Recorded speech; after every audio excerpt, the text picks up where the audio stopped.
Para sa mga kababayang international student na kasama ang asawa o partner sa Canada, ilang pagbabago ang inilabas ng Immigration Canada tungkol sa eligibility para makatanggap ng Open Work Permit. Alamin sa report ni Paula Saraza.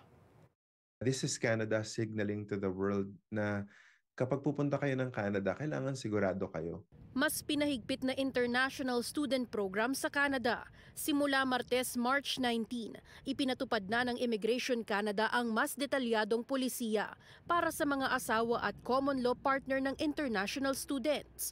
Tanging partners o asawa lamang ng mga international student na kasalukuyang enrolled sa master's at doctoral degree programs at ilan pang professional degree programs sa anumang designated learning institution ang kwalipikadong bigyan ng Open Work Permit.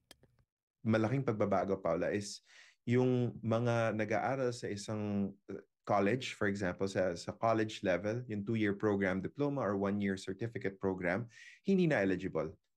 So nakafocus na ito sa mga university degrees at enumerated sila at kailangan nasa master's level at PhD. Ang pagbabagong ito, bahagi ng naunang inanunsyong reforma ng gobyerno sa International Student Pathway, kabilang ang pagdoble ng proof of funds at paglimita sa mga tatanggaping estudyante sa bawat probinsya.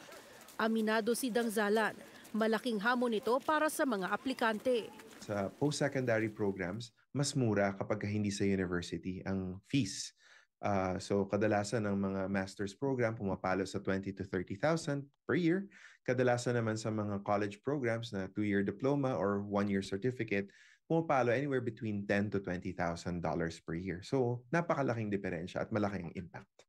Apektado sa bagong polisiya ang mga asawa ng international students na mag-a-apply pa lamang ng kanilang Open Work Permit. Hindi lang ito yung changes. Meron pang iba at hinihintay pa natin yung mga iba pang susunod na announcements ng immigration.